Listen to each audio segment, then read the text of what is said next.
Hey there, everyone. Welcome back to another installment of Let's Talk Film.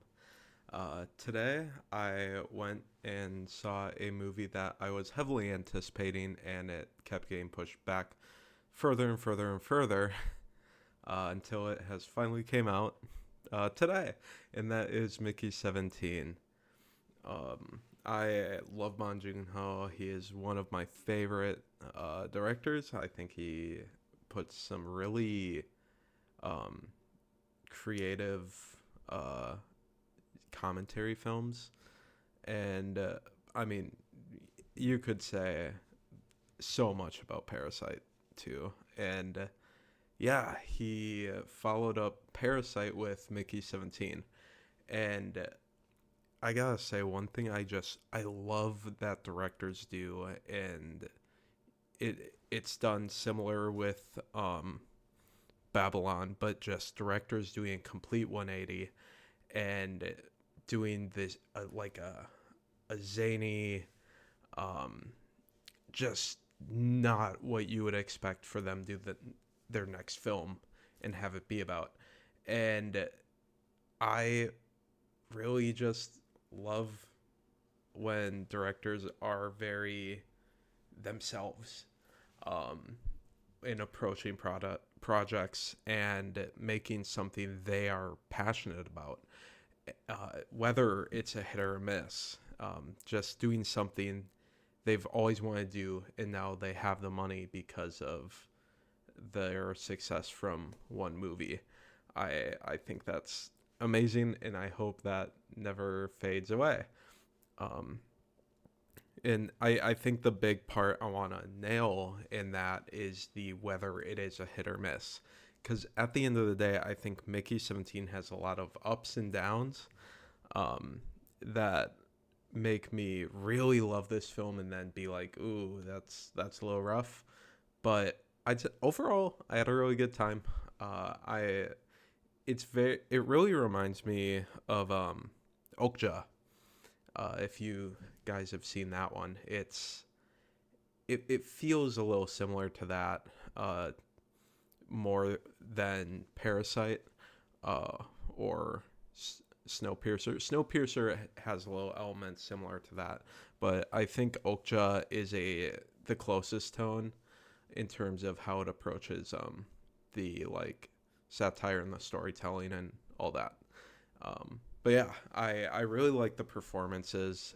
Robert Pattinson, obviously, uh, he has his little goofy voice. I bought into it really well. I I never really noticed just how expressive Robert Pattinson is with his face and how he really moves his specific facial features to capture different expressions. And I think that's really cool and a big talent of his that really shines in this movie.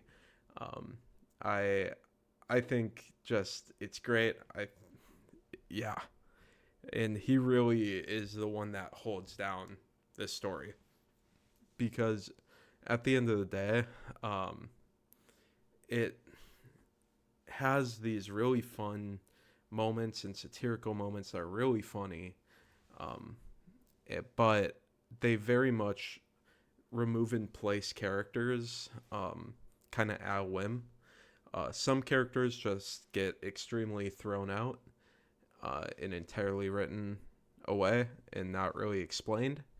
And I don't know. I think a lot of those um, should have kind of had more of a complete character arc, and they never really got that moment, um, which makes it a little unsatisfying. But there's a lot of things they're trying to throw at you in this movie. Um, so many different topics it tries to explore, and it bites a lot um, of different kind of themes and such. I would argue a little too much to where it can't explore them all, but I think there's a lot of really interesting ones they do explore, which I really did enjoy those moments. Um, but at the same time, throwing off some of these characters because it's biting off a lot. really hurts some character moments, but also just the momentum of this grander story they're trying to tell. And I think it's a win lose there. It it really has some really cool thematic moments and poses some really good questions. Um, but as I've said before, some characters really don't develop or have satisfying arcs that really should have these arcs. Um, Another more technical thing I kind of got annoyed with in certain moments is just it's a very visually dark movie. Um, the lighting is very dim at some scenes where, at least for me, it got a little hard to see. The moments it could have definitely been the theater I was in, but some moments I really couldn't pick up the action, but also some of the color palettes made it very hard to differentiate character movement and the background of scenes and how they have some creatures with the foreground background. It gets a little dull and there's not much vibrance um, to it, which like I get if you want to like why you would want to have a duller color palette, but it was rough at some moments. Um, just not a lot of variance. It was a lot of the same shades. That was way too close and hard to really pick apart. Um, but yeah, at the end of the day, I'm really just happy Bong Joon Ho decided to come out with this movie and didn't play it safe after the monumental movie that is Parasite. And I'm just so happy he is making risky moves still and just happy to put things out that he wants to make. And I just love it. And at the end of the day, with even though I have criticisms with some of the characters, stuff like that, it's still a really good story about like love, death, and colonialism. You know, um, really good satirical look. But at the end of the day, I think it's a good time.